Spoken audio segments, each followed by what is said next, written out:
ऐसे ही तमाम खबरों के लिए आप देखते रहिए एबीपी न्यूज को। और हाँ, अगर आप हमारे चैनल पर नए हैं और अभी तक हमारे चैनल को सब्सक्राइब नहीं किया है तो अभी सब्सक्राइब करें ताकि खबर आप तक पहुंचे आसानी से।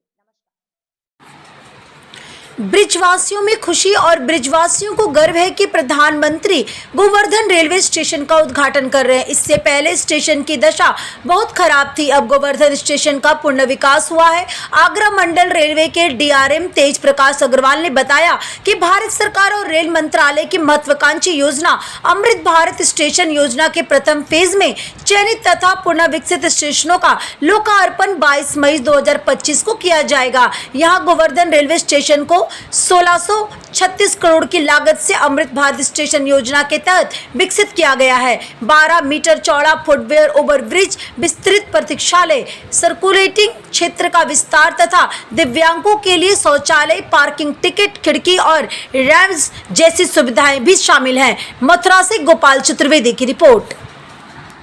आगरा की बड़ी भूमिका होगी इसके अंदर और उत्तर प्रदेश का क्या है देख रहे हैं आप? भारतीय रेलवे द्वारा उत्तर प्रदेश में विभिन्न विकास परियोजनाओं में करीब 94,564 करोड़ की लागत से कार्य किया जा रहा है। पिछले करंट वित्त वर्ष में हमको 19,858 करोड़ रुपए का बजट का आवंटन भी हुआ है। उत्तर प्रदेश में इसी के अंतर्गत उत्तर प्रदेश में 157 स्टेशनों पर अमृत स्टेशन योजना के तहत विकास के कार्य किए जा रहे हैं। इसमें आगरा मंडल में करीब 15 स्टेशनों पर हम लोग अमृत स्टेशन योजना के तहत विकास कार्य कर रहे हैं। कल माननीय प्रधानमंत्री जी द्वारा इन्हीं में से 5 स्टेशनों का इनॉग्रेशन किया जाएगा। इन 5 स्टेशन पर लगभग 40 करोड़ रुपए की लागत से कार्य किए गए हैं। पहला स्टेशन इसमें है ईदगाह आगरा जंक्शन रेलवे स्टेशन। इस पे circulating area, parking development, platform number 4 का डेवलपमेंट, न्यू स्टेशन बिल्डिंग का extension, coach indication display board, VIP launch, first class waiting hall, इस तरह के काफ़ी कार्य किए गए हैं। मंडावर महुआ रोड रेलवे स्टेशन पर भी एग्जिस्टिंग बिल्डिंग का रिनोवेशन किया गया है। उसके अलावा पार्किंग एरिया और सर्कुलेटिंग एरिया का काफ़ी मेजर डेवलपमेंट किया गया है।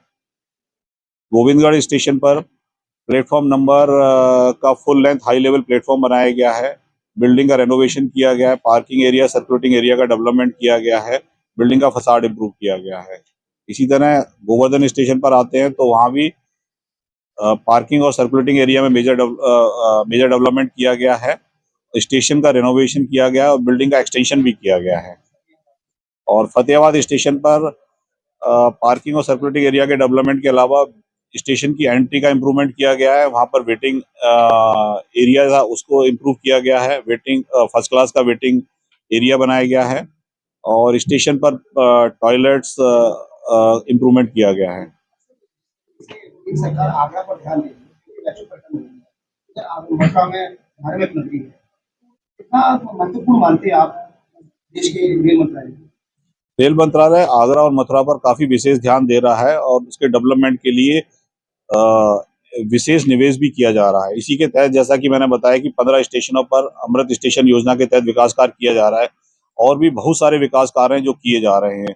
आरओबी के वर्क हैं। जैसे अगर आप आगरा पर आइए तो आपकी जो लेवल क्रॉसिंग गेट की समस्या है उसको लेकर के एक इंटीग्रेटेड डेवलपमेंट प्लान किया गया है। वर्क भी अवार्ड हो गया, कार्य भी शुरू हो रहा है उस पर। तो रेल प्रशासन आगरा और मथुरा के विकास के लिए पूर्ण ध्यान दे रहा है।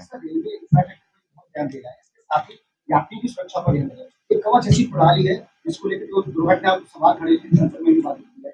आगरा एक महत्वपूर्ण भूमिका निभा रहा है। कितना बड़ा महत्वपूर्ण समस्या है आगरा डिवीजन इस मामले में आपको सबसे पहले आगरा डिवीजन ही था जिसमें कि कवच की 3.2 वर्जन का इंस्टॉलेशन यहाँ पर हुआ था। उस पर हमारी गाड़ियों का इंस्टॉलेशन टेस्टिंग भी चली थी। अभी रिसेंटली अपग्रेडेड वर्जन 4.0 पर कार चल रहा है। मथुरा से लेकर के पलवल से लेकर के वृंदावन रोड तक ये कार पूरा कर लिया गया है और बाकी कार भी आगे पूरा कर लिया जाएगा।